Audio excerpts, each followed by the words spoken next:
Notre consultant e-digital, M. Barthélémy Gouékonan, qui nous parlera de la suite et la fin du ton à adopter sur le web. On part pour le jingle.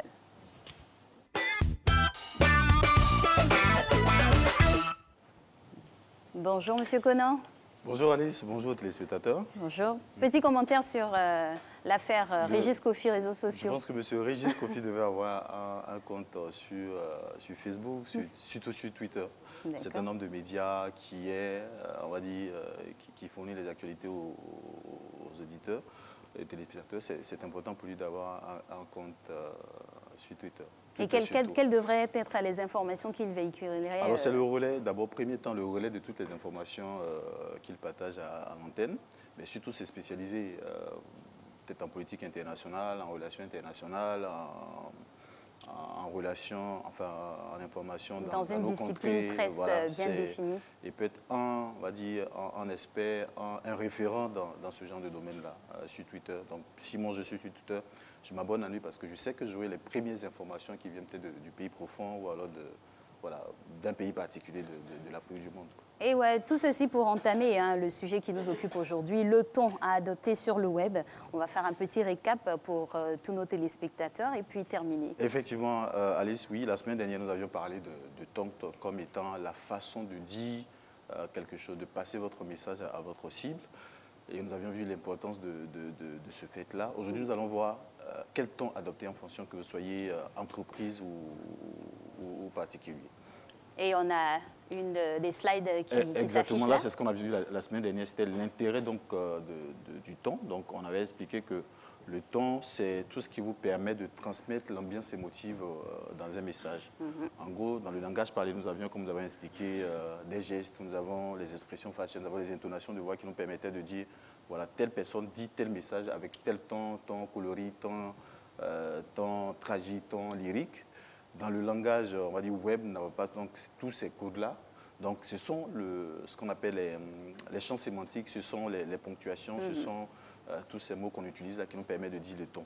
Alors, on va se demander, en tant qu'entreprise, quel ton nous devons-nous adopter? Pour ce cas-là, oui. Exactement. Alors, très souvent, et beaucoup d'entreprises le font, le ton qu'on utilise, le ton conventionnel. Le ton, on va dire, assez plat. Le ton strict. Parce qu'on se dit qu'on est entreprise, qu'on a une certaine posture d'élégance à avoir.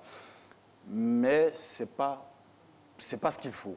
Malheureusement, je suis au regret de le dire, ce n'est pas ce qu'il faut. Vous préconisez quoi? Exactement. Nous préconisons en fait trois choses.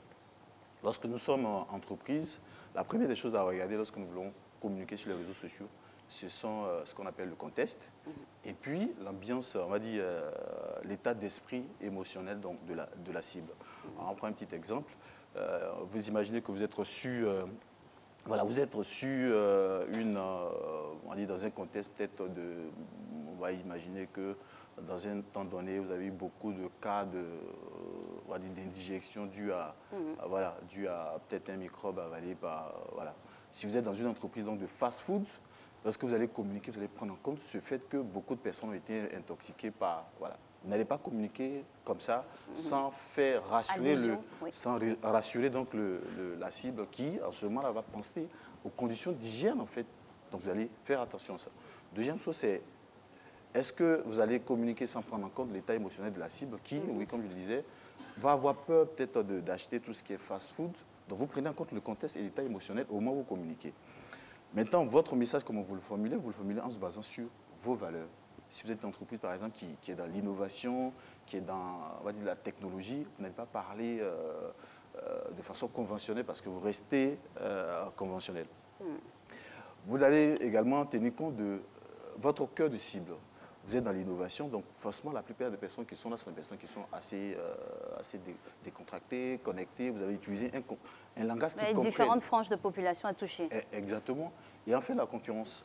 Si vous êtes dans un domaine, si vous communiquez très souvent comme vos concurrents, ben vous s'habillez à vos concurrents. Donc, pour vous démarquer, vous avez une petite touche particulière qui vous permet de vous, effectivement, de vous démarquer. Donc, en tant qu'entreprise, voici ces trois choses à faire. Communiquer en fonction de vos valeurs, les valeurs que vous voulez promouvoir, parce que c'est ça qui vous permet de créer la connexion avec votre cible. Deuxième chose, c'est de voir comment vos clients, votre cœur de cible, quel est le langage qu'il comprend, qui lui est particulier, Donc c'est de communiquer dans ces langages-là. Vous ne voulez pas parler aux ados comme vous parliez à, on va dire, à des adultes de 50, 45 ans. Certaines catégories sociales. Ils ne comprendront pas. Parler aux ados avec leur langage. Et également, vous allez faire attention à ce que vos concurrents disent, leur façon de communiquer. Est-ce que vous voulez rentrer dans le moule, dans la mouvance, communiquer comme vos concurrents et puis rester, on va dire, tout comme eux? Alors, marquer une certaine différence pour vous démarquer. Donc, en tant qu'entreprise, voici les trois choses à regarder lorsqu'on crée du contenu. Maintenant, on va se demander, comme ce n'est pas tout le monde... Ben oui, qui constitue une entreprise, structure morale. Exactement. On a des particuliers comme vous et moi, les téléspectateurs. Alors, eux, il y a deux choses à regarder également à ce niveau-là. C'est le type de réseau social. En fonction que je sois sur Facebook, LinkedIn, ça conduit, en fait, ça entraîne, ça commande le registre de langue que je dois utiliser. On a vu un peu dans les classes antérieures qu'on avait 3 registres de langue familier, le registre soutenu et le registre courant.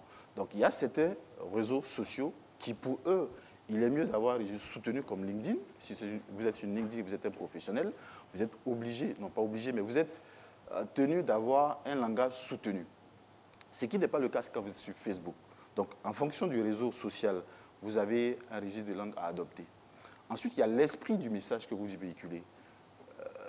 L'esprit du message fait que vous choisissez le ton, finalement, la tonalité que vous devez utiliser. Imaginons que vous voulez transmettre une information, vous n'avez pas utilisé un ton lyrique. Si moi, je veux partager une information pour dire, voilà, ce matin, Alice fait matin bonheur, je ne vais pas utiliser un ton tragique, parce que c'est du dictaxiel, c'est de l'informatif, donc je n'ai pas besoin de... Tout part du contexte et du ton. Exactement. Donc, ça dépend de l'esprit du message que vous véhiculez. Si vous êtes dans le domaine, par exemple, du cinéma et que vous partagez quelque chose, on comprendrait que vous utilisez le ton tragique qui vise à faire créer de l'émotion. Exactement. Vous êtes dans le domaine, on va dire, de la scientifique et autres. Oui, ou de la beauté. Vous allez utiliser beaucoup plus le lyrique parce que vous voulez faire ressortir les aspects, on va dire, poétiques donc, du message. Donc, en fonction de l'esprit du message, il y a un ton à adopter. Ne pas le savoir, ça vous permet de vous...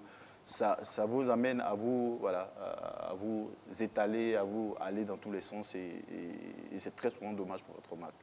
Et par rapport aux commentaires qu'on peut faire sur une certaine information, ou comme on dit, une information qui fait le buzz, comment relayer, quel ton apporter? On rentre dans le même sens que le buzz ou qu'est-ce qui se passe? Et voilà pourquoi c'est important de connaître ses valeurs. D'abord, il faut connaître que ce n'est pas tous les posts qu'on partage. Il faut regarder, vous imaginez, et très souvent, vous n'allez pas voir les entreprises partager des contenus. Mais quand ces contenus sont intéressants, parce que très souvent, elles font attention, est-ce que c'est en ligne avec mes valeurs? Pareil aussi pour un particulier, c'est de regarder est-ce que ce que je partage va dans ce que je recherche en tant qu'objectif. Ça ne sert à rien de partager tout et n'importe quoi parce que ça dilue en fait votre profil. Donc on partage, si moi je suis dans le domaine de la communication et du marketing, je veux partager sur, on va dire, un article intéressant que j'ai trouvé sur LinkedIn que je veux partager, c'est de l'information. Donc j'utilise un ton informatif.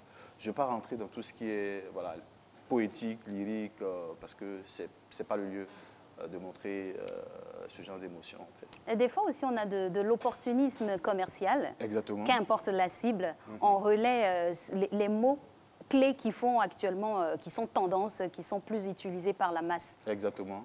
Alors, il y a deux choses. Il y a ce qu'on appelle l'hijacking. L'hijacking, en fait, c'est cette technique marketing qui fait qu'on s'appuie sur un buzz, sur une actualité pour faire vendre sa marque. On l'a vu très souvent avec le phénomène Dougoutigui qui a été repris par plusieurs marques. Il y en a d'autres aussi, hein, des sièges et autres. Exactement. Alors oui, c'est de la publicité à moindre coût. C'est conseillé de le faire pour permettre à sa marque d'être très vue. Mais il y a des subtilités, j'ai envie de dire. Il y a un petit risque. Un piège. Un piège, parce que si vous le faites et que ce buzz, en réalité, c'est un buzz qui, dans 2-3 jours, a une connotation négative, votre marque en paye le prix fort. Alors, avant de sauter sur une actualité, c'est de voir, comme je l'ai dit, il faut toujours se demander, est-ce que c'est en lien avec mes valeurs? Est-ce que c'est en lien avec le cœur de cible auquel je vends mes produits? Est-ce que c'est en lien avec mon secteur d'activité? Pour être sûr que oui, au pire des cas, on s'en sort avec une image pas dégradée. On peut toujours arranger les choses pour des comptes qui ont déjà été créés, qui fonctionnent d'une manière. Oui. Mais pour des nouveaux concepteurs de comptes, quels devraient être les conseils qu'on leur donnerait pour pouvoir mieux s'exprimer, bien s'exprimer? Alors, je serais tenté de reprendre la même chose. Alors, la première chose, ce sont ces objectifs. Quels sont les objectifs, comme je l'ai dit, quels sont les objectifs que moi je vise quand je vais sur les réseaux sociaux? Très souvent, on s'inscrit parce que la plupart des personnes y sont, donc on l'utilise très souvent pour être en contact avec les autres. Mais il y a l'aspect professionnel des comptes que nous n'utilisons pas assez. Pour une nouvelle personne qui va sur les réseaux sociaux, la première question se poser, pourquoi j'y suis? Voilà. Qu'est-ce que je vais y faire? Exactement. Alors Régis l'a dit tout à l'heure, son objectif c'est de ne pas être reconnu. Donc ça veut dire que ce n'est pas un objectif professionnel, c'est un objectif, on va dire, plus ou moins de contact, c'est pour rester en contact avec ses amis, Dans ce cas-là, c'est un avatar qui est créé. Ça s'apparente à un avatar. D'accord. Même pas, c'est un avatar. Parce que Régis Kofi n'est pas identifié comme Régis Kofi, journaliste de la RTI, mais certainement peut-être sous un autre nom, c'est un avatar. Ça a du bien ou ça a du mauvais? Alors, ça a du bien parce que ça reprend à ses objectifs de savoir que voilà, il ne veut pas être reconnu, mais ça a du mauvais parce qu'en tant que professionnel des médias, c'est bien qu'on vous reconnaisse sur les réseaux sociaux. Donc, d'utiliser un compte en votre nom propre et donc de communiquer tout en assumant le contenu que vous mais je serais disposé à orienter Régis pour avoir un compte. Mais je pense que volontiers, il serait d'accord pour se faire encadrer à ce niveau-là. Il y aura un petit exemple, je sais si on a un peu de temps pour le voir rapidement, si c'est possible. Une petite? Un petit exemple, si on a le temps pour le voir, la toute dernière slide. Si on a la dernière slide rapidement, hein, si on a la possibilité. Voilà. Alors, voilà. Donc, c'est un exemple d'une entreprise de fabrication de pain tissé de qualité. Donc, on va imaginer que cette entreprise est en Côte d'Ivoire, à Abidjan, donc, qui veut communiquer. Et donc, elle va se demander quel ton utiliser. Si vous remarquez bien, j'ai dit, il faut d'abord identifier ses valeurs. Donc, l'entreprise va identifier ses valeurs comme telles que passion, donc innovation, et puis Afrique audacieuse. D'accord. Pour quelle cible? Pour quelle cible? Parce que quand vous vendez, vous identifiez votre cible pour ne pas vendre à tout le monde et ne pas savoir finalement qu'est-ce que vous vendez. Alors, l'entreprise va imaginer que son cœur de cible, donc sa cible, c'est on m'a dit, Conan, les personnes qui pourraient être férues de ce qu'ils produisent. Exactement, mais avec des caractéristiques bien définies. C'est-à-dire, c'est un individu qui a entre 25 et 45 ans et qui est amoureux de l'Afrique, qui est quelqu'un qui est extrêmement instruit, qui veut se démarquer de partout. En tout cas, adapter son offre en fonction de son cœur de cible, de ses objectifs et de l'esprit, le contexte. Exactement. Et choisir le ton en fonction de son cœur de cible, en fonction de ses valeurs. D'accord. Merci beaucoup, Monsieur Barthélémy Guéconon, qui nous aura donné les éléments, en tout cas, pour mieux s'exprimer sur le web. On se retrouvera avec beaucoup de plaisir la semaine prochaine. Merci.